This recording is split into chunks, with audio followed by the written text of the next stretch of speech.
Fernanda, você tem uma história para contar para nós em termos que a compra responsável eventualmente tem uma diferença, né, na cultura de Brasil para os outros países da América Latina, né? Sim, Alex. Tem uma história aqui muito interessante para te contar quando eu estava levando o programa para fornecedores diversos nos outros países da América Latina. Eu me reuni com os meus pares e falei, galera, a gente precisa levar esse conceito, tem muito benefício compartilhado que a gente pode promover tanto para a empresa quanto para a sociedade. E foi interessante porque a gente esbarrou naquela questão do conceito. O que é fornecedores diversos, né? Então, isso é algo que realmente está muito atrelado à maturidade cultural de cada país, né? Como aqui no Brasil a gente pode considerar alguns grupos diversos. Quando a gente entrou mais a fundo para entender na Argentina, no México, os conceitos variam. Então, foi interessante poder desenvolver enfim, trazer essa conscientização para os meus pares e, a partir daí, a gente realmente começar essa jornada também nesses outros países. Legal, o pessoal estava com uma expectativa diferente do que você já tinha no Brasil, Exato, né? Eles achavam que fornecedores, essa questão de diversidade podia ser fornecedores que tinham no seu quadro de funcionários, né, pessoas diversas, né? Então, trazer essa questão de, não, a gente está falando de empresários, a gente está falando de, no caso do México, né, a questão de raça, racial, etnia. Então, é tudo isso, a gente quer buscar trazer esses empresários, né, diversos aqui para a nossa cadeia de valor.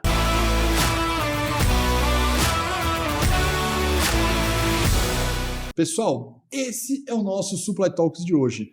Nós vamos falar de compras responsáveis. Será que você, aí na sua empresa, já atende essa parte do ESG, especificamente dessa parte social, de ter diversidade nos seus fornecedores? E para isso, eu chutaria aqui, pelo meu conhecimento, pelo meu networking, que não tem uma pessoa melhor para falar sobre esse assunto que Fernanda de uma representatividade. O currículo não é pequeno, pessoal. O currículo nada mais é que 20 anos de experiência em compras, atuando Brasil, Estados Unidos, Suíça, Inglaterra, Dubai, tem diversidade cultural de sobra, muito mais que eu. Fernanda é conhecida publicamente e implementada programa de mentoria de diversidade nas empresas. Possui mestrado na Suíça, foi candidato ao certificado de inovação. E é muita coisa, daria para eu ficar falando horas do currículo. Fê, muito obrigado. É um prazer ter você estar aqui falando com sobre vocês. um tema importantíssimo. Sim. E que, de fato, a gente já tem muito para desenvolver no Brasil e ainda já descobrimos que México, Argentina, com certeza, mais vários ainda. outros. E para isso, Tuco, tudo bom? Seja aqui muito bem-vindo, nosso querido Obrigado. co-host. Estava na cobertura do nosso evento e agora está comigo aqui fazendo o co-host. Exatamente. Muito prazer estar aqui, mediando junto comigo. Para você ver como as conexões e o network funcionam. Funciona. Funciona. É isso, para isso que estamos aqui. Fê, bacana. Quando você percebeu que falou, nossa, eu preciso levantar essa bandeira e começar a trabalhar de maneira prática as compras responsáveis? Essa é uma pergunta super interessante. Antes de tudo, obrigada por estar aqui. Adoro estar sempre com o time da live. E falando um pouquinho, acho que eu tenho que voltar ali um pouco na minha jornada, né? Eu acho que durante muitos anos, né, atuando no mercado, no ambiente corporativo, acho que em alguns momentos eu não me dei conta, na verdade, que o fato de ser uma líder, uma mulher negra hoje, em posições de liderança nesse ambiente, é um cenário isolado, muitas vezes se sente ali sem muitas referências, exatamente. Então, acho que essa jornada começou com a minha jornada entendendo o que isso significava na minha carreira. Então, veio, né, a partir, né, naquela época eu também estava no agro, e eu acho que tinha um movimento muito importante que foi, inclusive, uma fundação, eu diria, para chegar em compras responsáveis, que foi a questão de começar uma jornada de diversidade e inclusão dentro da empresa, para que realmente as pessoas começassem a valorizar toda essa diversidade que a gente já tinha, ou a que a gente não tinha e a que a gente queria começar a fomentar cada vez mais. Então, foi nesse momento que eu falei, bom, peraí, tem alguma coisa errada, eu estou numa situação de privilégio, eu preciso ter responsabilidade sobre isso. Então, isso começou com uma responsabilidade enquanto mulher negra de poder, de uma certa forma, incentivar e engajar outras mulheres que, de repente, achavam que não, eu preciso parar minha carreira aqui num certo ponto, que elas poderiam ser quem elas quisessem, né, e chegar onde elas almejam, e depois do meu papel como profissional de compras, de como que eu também poderia ser mais responsável, mais ética e mais inclusiva com empresas pequenas, porque eu acho que quando a gente vive ali no ambiente de grandes empresas, a gente acaba tendo um viés de também fazer negócios com grandes corporações. Perfeito. Então foi essa mudada, foi essa virada de chave. Eu tenho uma pergunta, que eu acho que a minha primeira parte da pergunta, estatisticamente falando, eu já sei a resposta. Então, eu perguntar do tema, você já sofreu algum preconceito? Eu acho que estatisticamente você vai ter uma grande probabilidade de responder que sim. Acertei ou não? Acertou. Só que eu acho que eu gosto de falar de por uma outra perspectiva sobre o preconceito. É que a minha segunda pergunta não é essa, era quase que uma afirmação. Sim. Você pode falar. Mas o que eu gostaria de saber é o seguinte, você, pela sua formação e a posição que você atingiu, com formação, cara, Suíça, trabalhou em Dubai, você tem uma formação de mestrado, em algum momento você percebeu que isso diminuiu? Essa que para mim é a minha curiosidade. Fala o seguinte, olha, na minha curva de experiência eu tinha mais lá, ou tinha de uma certa maneira, e o fato hoje de eu ter estudado, ter tirado mestrado, certificado no seu grande liderança, fala, nossa, agora não tem mais. Essa é a minha curiosidade. Não, e sem falar o seguinte, você, no caso, você trabalhou com compras em diversos outros países. Sim. Né? E essa iniciativa de compras responsáveis começou com a experiência que você teve lá, ou foi aqui no Brasil que te abriu a iniciativa para poder atuar com esse contexto também de compras responsáveis? Primeiro vamos pro se o preconceito diminuiu, depois depois a gente vai para essa. Show. Eu acho que a questão do preconceito, ela tá realmente muito atrelada à questão das empresas acharem que ela precisa te desenvolver, que você não está pronto, que você não está preparado. Então, existe um esforço adicional. E aí, sem dúvida nenhuma, o fato de buscar esse conhecimento, buscar uma formação, faz com que muitas oportunidades que talvez não chegassem até mim, tivessem aparecido. Perfeito. Então, quando eu falo muito da questão do preconceito, eu falo muito daquela questão, seria ótimo se a gente pudesse dar uma pílula para as pessoas e no dia para a noite as pessoas deixassem de ter preconceito. Mas, assim, a gente não tem controle sobre isso. Né? São a questão do julgamento, né? E de como que o nosso cérebro funciona para tomar decisão. Mas o que a gente pode fazer? A gente pode trabalhar no controlável. E, para mim, o controlável é justamente isso. Como que eu me desenvolvo? Como eu me preparo para que realmente a questão do racismo, da barreira, enfim, racial ou de gênero, ela não seja, de fato, uma barreira para que eu possa alcançar, né, as oportunidades que eu busco na minha carreira. Então, o foco é desenvolvimento, enfim, é aprender. Legal. E agora do Tuco, que é... Essa iniciativa que você começou relacionada a compras responsáveis, foi porque você viu alguma coisa lá fora que te abriu, talvez, essa iniciativa para você implementar no Brasil? Ou veio aqui mesmo do Brasil, dos trabalhos que você Ou veio de você. Surgiu de você. Assim, eu acho que é engraçado que quando a gente fala de desenvolvimento sustentável, é um assunto muito, muito antigo, né? A gente está falando da década de 70, a ONU começou com isso na década de 80, chegou nos Estados Unidos de forma muito forte, porque, de novo, para mim tem toda essa questão da cultura, né? Então, culturalmente, até através do governo também, isso daí começou a ser exigido por parte das empresas. Então, é fato que quando a gente olha para isso, a gente olha para realmente exemplos, né? E outros países que vêm aí modelando esse pledge, que é os Estados Unidos. Então, veio realmente da minha vivência lá, de realmente ver que lá não é só o fazer o certo, é uma obrigação para as empresas. Então, acho que a gente, com certeza, eu usei durante muito tempo como referência, né? Mas eu acho que a gente também vem construindo aí desde 2010 e tudo, com uma série de iniciativas, uma jornada, uma trajetória bem bacana aqui no Brasil. Que legal. Sabe que a gente esse tema de ESG, né, como um todo, tá muito forte. Eu tenho palestrado sobre o assunto. Sim. Nós já gravamos curso agora de ESG para compras. Que legal. Já gravamos curso de ESG para compras. E tem um negócio muito legal nos meus estudos, que eu estou falando em palestra, sobre a maturidade. Eu só vou comentar isso porque você acabou de comentar sobre os Estados Unidos, isso é obrigatório. Sobre a maturidade de ESG nas empresas. E eu achei um modelinho super simples, mas super interessante. Ele tem 5 escalas, mas vou resumir para 3. Uma é você cumprir a lei. Exato. Que é tipo, cumprir a lei significa o seguinte, cara, eu vou cumprir a lei. Isso serve para governança, para a parte de environment, né, do ED ambiental e do social. Cara, eu vou cumprir a lei. Então, por exemplo, eu vou contratar um fornecedor, as pessoas que trabalham lá têm que ser CLT. Exato. Falando no Brasil. Tem que ser registradas, tem que cumprir jornada de trabalho do cara da logística. Cara, isso é lei. Se eu não fugir a lei, eu estou infringindo o ESG. Sim. No nível 1. Você chega no nível maior de maturidade na empresa quando você não só cumpre a lei, como você começa a trabalhar iniciativas que não estão na lei. Então, você sobe o nível de maturidade. Fala, cara, agora eu quero incluir, quero fazer isso, quero ter uma diversidade aqui, estou escolhendo fornecedor porque ele é mais diverso e mais responsável do que outro. Exato. Então eu estou tomando uma decisão que favoreça a parte de SD Sim. e não é obrigatório, não é lei, mas eu já estou fazendo. Exato. E você chega no terceiro nível quando você vira protagonista. O que é isso? Você começa a defender isso fora dos muros da sua empresa. Então você se torna um personagem ativo, né, como se fosse um ativista, uma referência, exato. De falar assim, cara, eu vou lutar para que isso aconteça no Brasil inteiro. Exato. Então é muito legal essa escalinha, né? Tipo, cumprir a lei é o básico, é o básico, depois você começa a tomar decisões que favoreçam o ESG e depois você vira um ativista, né, protagonista do legal, né? Mas você não percebe, por exemplo, quando você fala de ESG, eu percebo que muitas empresas utilizam muito o primeiro E, meio ambiente. Aí você entra para o social, que é esse contexto de compra responsável, já não é tanto. Já não é. Você vai pro G de governança, mais ainda. Então, de governança, eu acho que ele é polêmico, porque as empresas, independente do G de governança, buscam. É que elas talvez hoje a gente tem mais regras de transparência e compliance do que tinha. Mas sempre teve, né? De maneira porque você não pode... Exato, não dá pra... Você pegar um exemplo, em compras é muito comum que você vê, pra mim, na minha opinião, olhando o mercado de 20 anos e hoje, só o que eu ouço da palavra bola, né? Bola, porque é a palavra de suborno, exato. Né? É aquela coisa que você apresente pro comprador.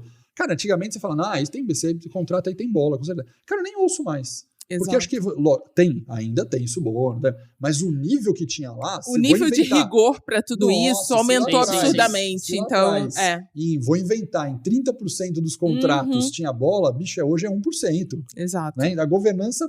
Agora, o social, eu tô contigo. O social ainda tá muito atrasado, né? Tá super muito atrasado. E eu acho que tem muito essa coisa de realmente fazer ações afirmativas, né? A gente fala que hoje em dia é fácil, a gente fala, olha, a gente tem aqui um compromisso e tudo mais, mas tá bom. Quando? O que você vai fazer? Isso. O que você vai atingir? Qual é o impacto que você está gerando?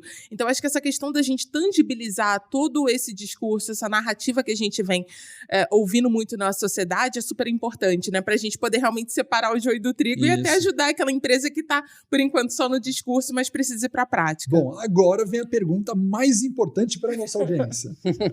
Quais são essas iniciativas? Quais são os indicadores? Vamos separar iniciativas e depois a gente tenta falar para não misturar o assunto indicador métrica, se é que você já conseguiu desenvolver. Sim. Mas iniciativa, lista, por exemplo, top 5, assim, 5 iniciativas que você fala, essas iniciativas tá na minha cartilha básica do meu mapa aqui. Tá. Eu acho que primeiro a gente precisa começar por uma cultura inclusiva na organização. E por que eu falo isso? Porque quando a gente fala de jornada de diversidade, a gente não está falando de uma jornada que é de um herói. É uma jornada que é colaborativa, é uma jornada que a gente precisa, na verdade, trazer todo mundo para essa conversa. E a melhor forma de fazer isso é através de uma cultura inclusiva que já fomenta dentro da empresa diversidade, desenvolvimento, que está aberta para inovação. E é inclusiva de quem para quem? Você diz, na contratação de funcionário? Na contratação de funcionários, mas às vezes a gente fala assim, eu vou trabalhar cada vez mais com funcionários diversos, eu vou buscar essa diversidade dentro do meu ambiente de trabalho. Mas será que você está incluindo essas pessoas? Será que essas pessoas realmente estão tendo oportunidade de serem as suas melhores versões? Será que elas estão capacitadas para aquele... Porque muitas vezes a diversidade vem de você abrir mão de algumas coisas para você poder promover. E na cadeia de fornecedor é a mesma coisa, né? Você está disposto a desenvolver? Então, assim, por isso que eu acho que é difícil a gente tentar construir esse prédio se a gente quer começar pelo 4º andar ali, falando, não, aqui em compras agora eu vou estabelecer processos de compras responsáveis, mas eu não estou trabalhando, talvez, na fundação, que é garantir que, primeiro, a minha organização está preparada para receber, sejam esses funcionários, esses colaboradores, mas também fornecedores que a gente vai ter que desenvolver até que eles possam trazer essa inovação que a gente está buscando. Esse de abrir mão que você falou é muito importante, quero pegar esse ponto. Esse de abrir mão é falar o seguinte, puxa, vamos dar um exemplo bem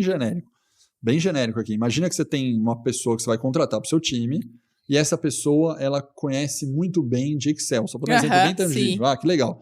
E você tem uma outra pessoa que não conhece nada de Excel. Excel é um requisito importante, que o cara vai usar Strategic Search, vai ter que fazer as contas e tal.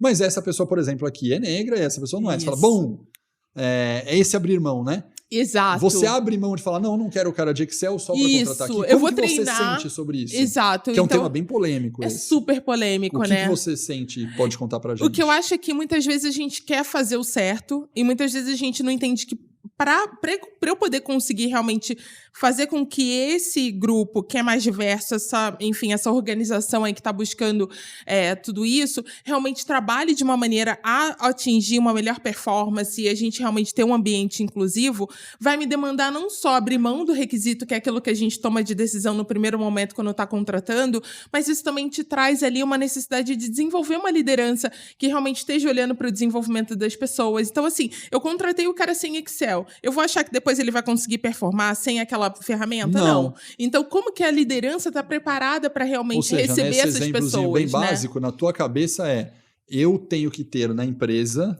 um curso de Excel. Exato. Que quando eu tiver essa contratação, eu já direciono ele para o curso. Não, um exemplo bem... Não necessariamente só curso, porque eu já participei de empresas que eu dei aula de Excel. Ah, sim. Então, os próprios funcionários, a gente tinha alguns programas... Você tem um multiplicador interno. Um multiplicador interno. Não, perfeito. Então, às vezes... Pode ser esse meio também. Pode.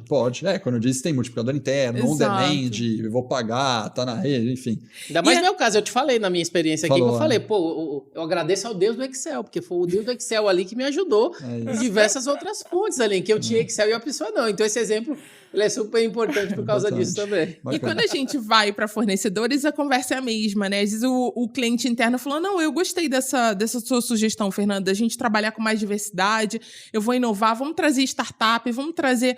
Mas eu vou ter realmente o investimento de tempo para poder desenvolver esse fornecedor, entendendo que, de repente, ele vem com algumas deficiências, talvez, para aquele fornecedor que antes me atendia e era uma grande empresa como eu, então tinha processos, enfim, todos os recursos, né, muito bem definidos. Então, eu acho que essa disposição... Perfeito. Então, o que você chamou de cultura de inclusão. Cultura de inclusão. Beleza, vamos para um 2.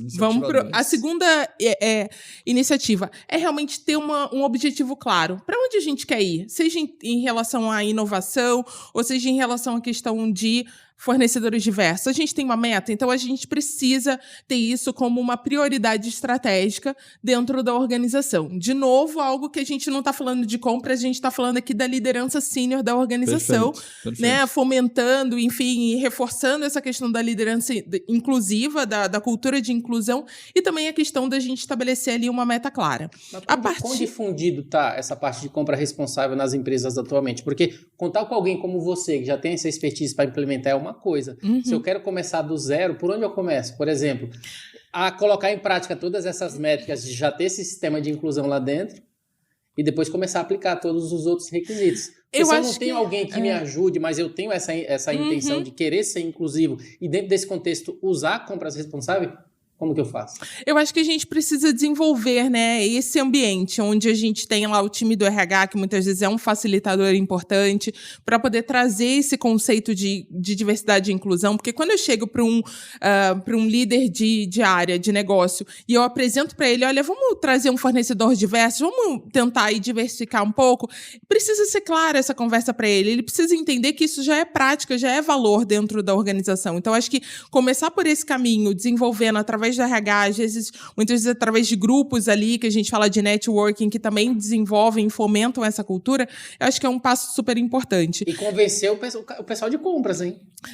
Mas aí eu acho que se a liderança sênior começa estabelecendo uma meta, comprador gosta de meta. E aí se você atrela, né, no variável, aí mesmo melhora, é que não, virou plano. No dia seguinte você tem plano de negócio para poder fazer acontecer. Perfeito, você falou sobre o objetivo. Minha pergunta eu vou usar uma palavra em inglês aqui, bonita e tal, mas quando você traça essa meta objetivo, faz sentido, ou você já usa tipo um roadmap, né? O que quer dizer com essa palavra em inglês, roadmap? Falar, olha, eu criei um plano aqui que seja de 1, 2, 3 anos, exato, entendendo que isso aí vai acontecer aos poucos e você vai aumentando essas metas. Você cria esse planejamento de um roadmap, assim, fala, nos próximos trimestres isso aqui ou no semestre, depois eu chegar aqui, chega aqui. Sim, é fundamental. E aí é que eu acho que onde a gente começa a trazer algumas ferramentas de compras, né? Porque quando a gente conhece a nossa base, a gente entende onde a gente está nessa jornada, né? Se hoje eu vou estabelecer uma meta, vamos ver qual é o meu ponto de partida. Então, acho que a partir do momento que você consegue ter ali um relacionamento, uma segmentação de fornecedores, você entende, como que hoje eu estou me relacionando com fornecedores que são aqui próximos da minha comunidade? Então, ter esse mapeamento claro em relação a como que hoje a gente se relaciona e mapeia a nossa base de fornecedores, ela é crucial para que a gente consiga criar uma meta que realmente seja desafiadora, mas atingível. Porque, né? por exemplo, nisso aí, tangibilizando, você vai pegar esse roadmap, vai definir uma meta e, por exemplo, você vai começar com um percentual. Vou inventar de 10%, que depois vai para 20%, que vai estar 30%, e assim você vai avançando passo a passo. É a maturidade, Hoje né? Ela vai atingindo diferentes níveis de maturidade. E eu acho que no contexto de compra isso é muito possível, porque hoje em dia o comprador ele não tem só uma opção. Ele tem várias opções. Então, de você ter essa compra responsável e inclusão lá dentro, você sempre tem a opção de poder fazê-lo exatamente por ter mais opções do que você precisa para oferecer o seu produto, o seu serviço na empresa. Sem dúvida. E assim, os números são ainda um pouco limitados, mas a gente já tem, por exemplo, dados da Copa falando que hoje empresas que estão no nível ali de benchmarking têm mais ou menos 23%, 25% de fornecedores diversos na sua base. Então, hoje em dia, eu acho que a gente ainda está ali um pouco... Mas já está aparecendo números que ajudam a definir essa meta. Então, acho que a partir do momento que a gente tem uma meta, aí sim a gente consegue desdobrar isso para as áreas de compras. E eu acho que quando isso vem da organização sênior, de novo, cria uma mensagem super clara também para as áreas de negócio, de que elas vão ser parte desse movimento e elas precisam se engajar. E aí eu acho que a partir daí a gente consegue realmente começar a identificar essa base, promover, prospectar esses fornecedores que hoje podem fazer negócios com essa empresa, para que a gente realmente consiga chegar ali no momento onde não só eu incluí essas empresas, mas eles já começaram eu tenho agora um relacionamento com eles, onde a gente começa a promover inovação. Então, legal. Então, você falou para resgatar a cultura de inclusão e o segundo foi metas e objetivos claros. Exato. Onde tem um terceiro e último? Eu acho que é esse plano que precisa ser construído de como que a gente começa essa história, entendendo já é um plano quem de são. Iniciativas, exatamente, exato, para poder construir tudo isso, até eu chegar num ponto onde eu tenho um relacionamento tão bacana que eu começo não só a trazer fornecedores diversos, mas eu também começo a engajar a minha base de fornecedores estratégicos para como que você vai replicar isso, que é o second tier. Então, como que eu levo isso também, viro referência, né, para os meus fornecedores estratégicos para que eles também sigam e exercitem esse valor, né, da empresa. Esse tipo de discussão, por exemplo, voltado para compras responsáveis, já chegou no nível de decisão, por exemplo, de conselho, e talvez eles se reunirem para falar do quão importante é você ter esse modelo de negócio, até porque a ESG já faz parte do conselho. A diversidade em si também já faz parte do conselho. Sim. Né? E o próprio conselho tomar esse tipo de iniciativa e colocar isso para dentro da empresa, né, como um requisito, uma responsabilidade, já chegou nesse nível mesmo desses decisores colocar isso em prática e isso começar a fazer a diferença? Eu acho que esse é o que eu falei, que é depois da liderança inclusiva, é onde é o ponto de partida. Porque se a gente não tem esse grupo da organização muito bem comprado para que ele possa realmente ajudar a gente a disseminar esse programa, essa estratégia, fica muito difícil, fica muito limitado ali, eu acho que o trabalho da área de compras para conseguir trazer essa inovação. Perfeito. Agora, vamos para coisas práticas, bem práticas, no fornecedor. Vamos lá. O que você observa? Quais são os indicadores? Como que você mede? Porque a gente falou legal, mas o que é? Você chega, vou dar um exemplo. Você chega no fornecedor e fala, bom, eu quero um fornecedor responsável social, eu vou olhar o quadro de funcionários e vou pedir uma listagem para ver mulheres, homens, raça, gênero, etc.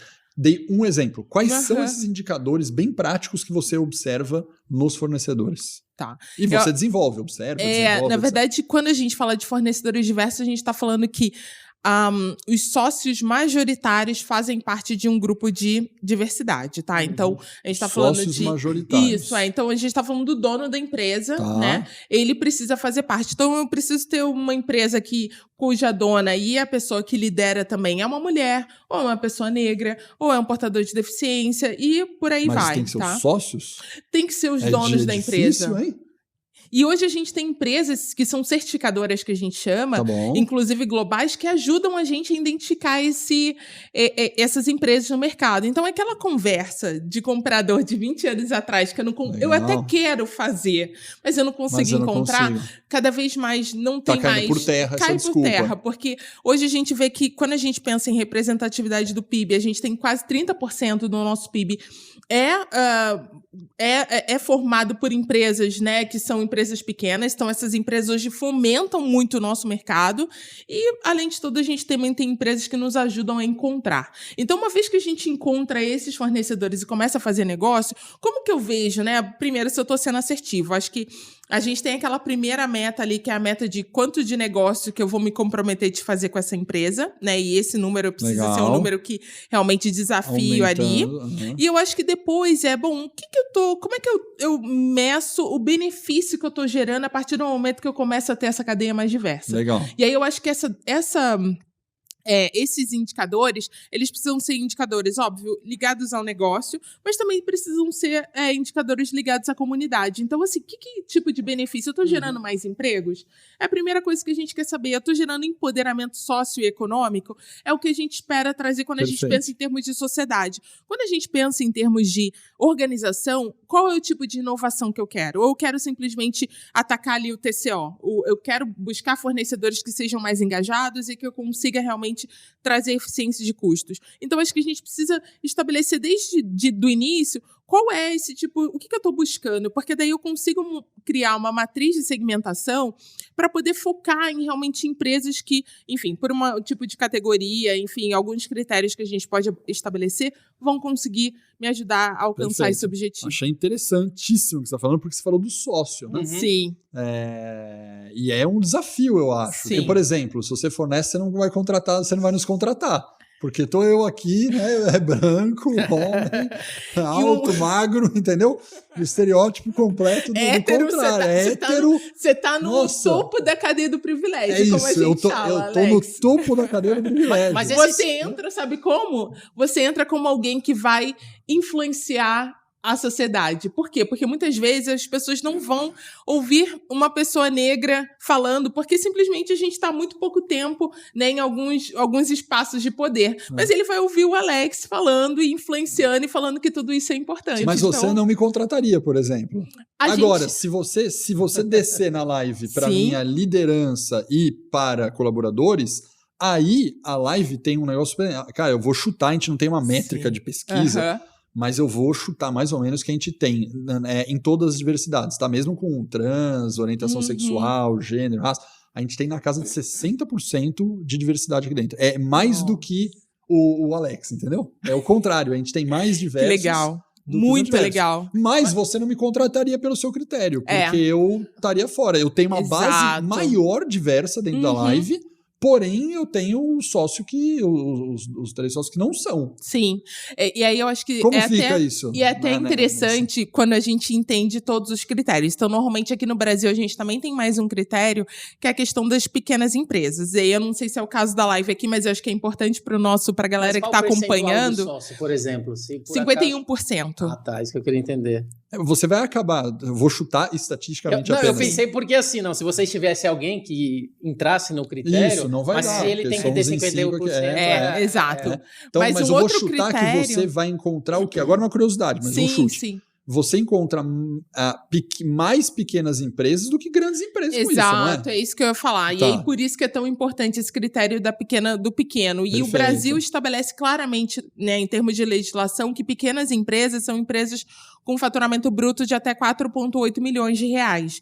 Então, aí a gente consegue incluir uma boa parcela das empresas aqui do país, e por isso que é tão importante esse dado do PIB. Mas você vai ter que ter um percentual, porque você tem fornecedores estratégicos no teu business hoje, que são empresas que faturam, chega a bi, né? Você deve ter fornecedor que fatura bi. Exato. E você não consegue abrir mão dele só por uma empresa pequena. Então você vai ter que conviver com um percentual de aos poucos incluindo, mas talvez nunca chegue a ser a maioria, né?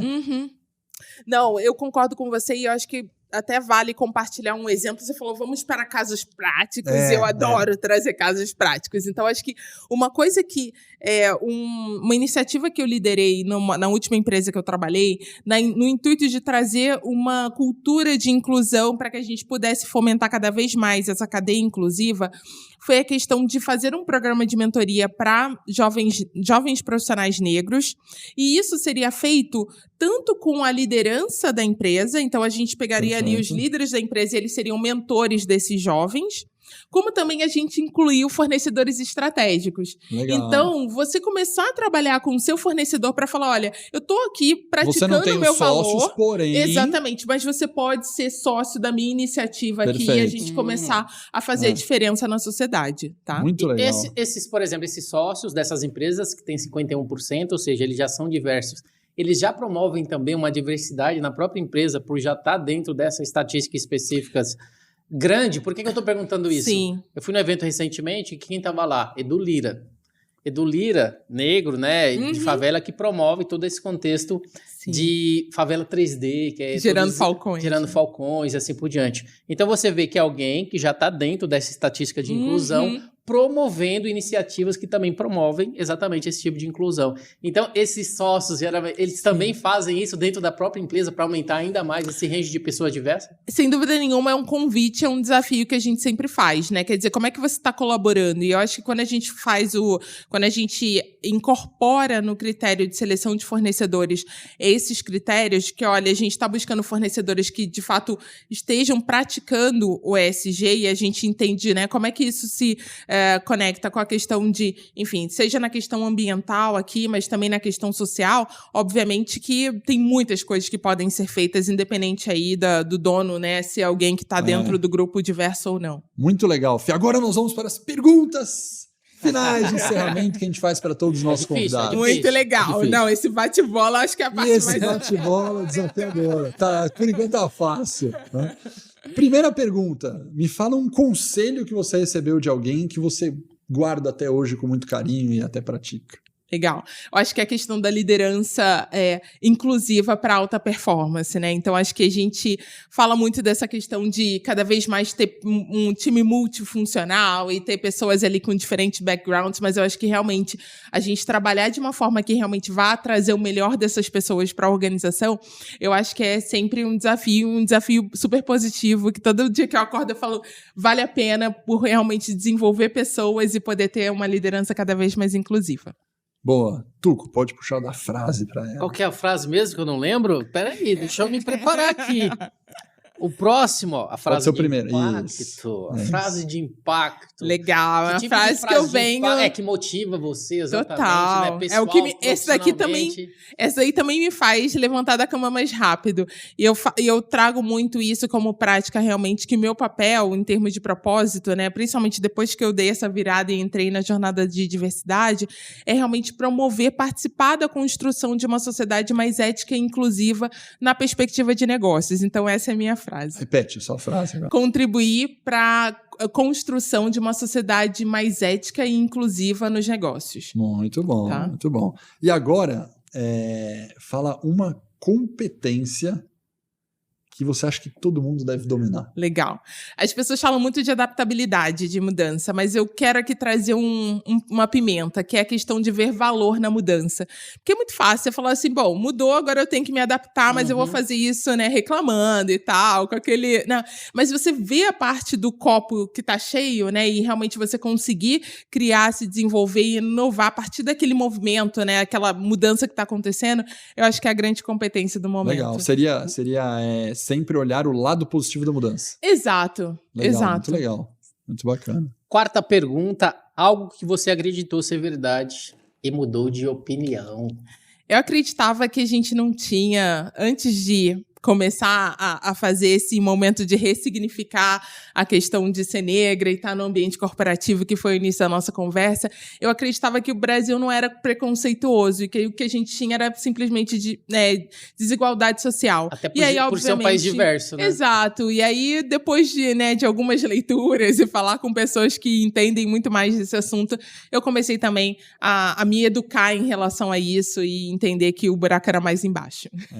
E, na verdade, eu, né, pessoalmente, opinião própria, eu tenho uma opinião muito forte de que 100% dos seres humanos do planeta Terra são preconceituosos. Exato. E, obviamente, eu vou me incluir nisso. Por quê? Porque o preconceito é você ter um conceito anterior e, eventualmente, equivocado ou não, sobre alguma situação. E você arrasta o comportamento natural que você tem que ir desconstruindo aos pouco. Exatamente. Então, você tem os exemplos mais idiotas, são pequenas palavras que a gente usa, né? Só de falar isso, você fala, vamos dar um exemplo, né? Que não é meu caso, eu tenho vários preconceitos para melhorar. Sim. Mas você, de repente, dá um exemplo bem simples. Você vai falar, cara, não, porque pega lá um negócio, filhão, tá em cima do criado mudo do pai. Isso. Aí você fala, você é preconceituoso. Não, eu não sou preconceituoso, imagina, eu só pedi meu filho pegar o negócio. Não, criado mudo. Você fala, eu nunca tinha reparado. Exato. Tem uma questão de conscientização, né? Criado mudo vem de uma história preconceituosa e eu uso e tá me ensinando meu filho.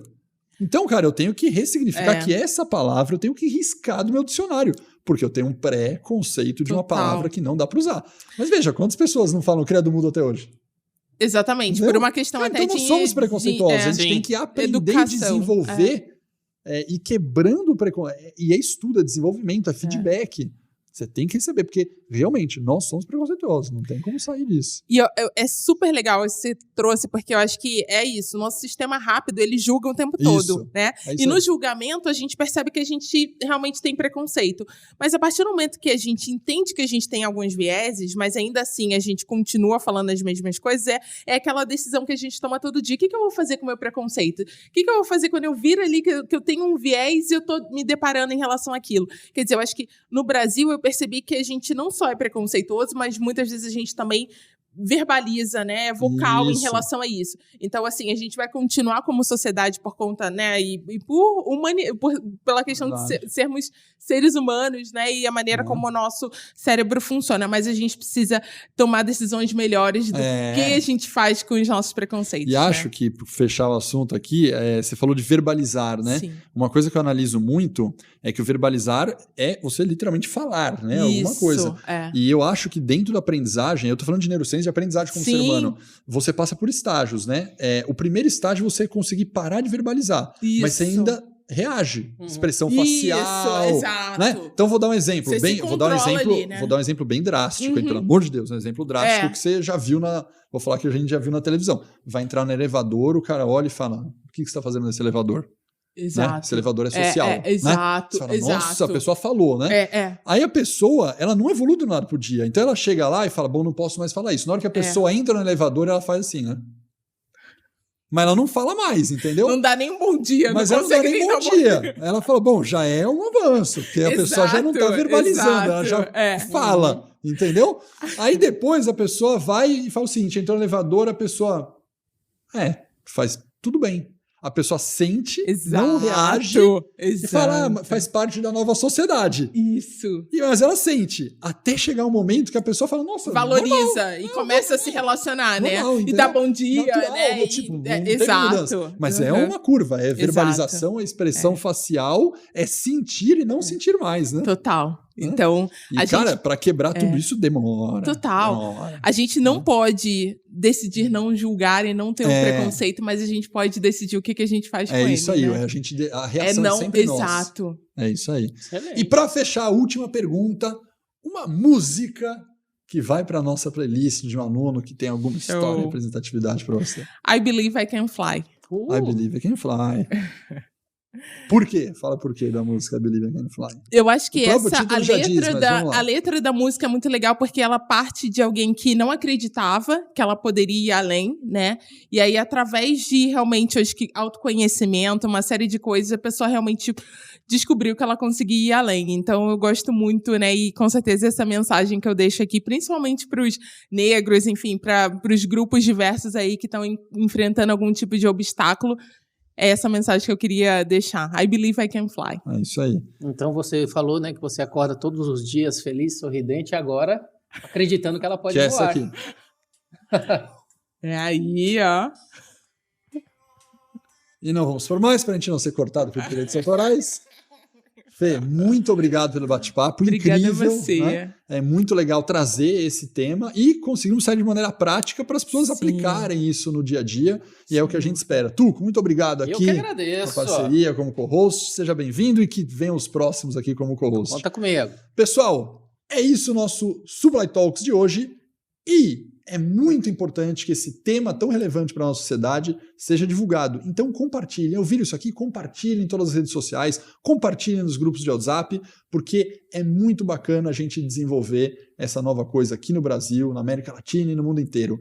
Então um abraço e até o próximo Supply Talks. Tchau, tchau.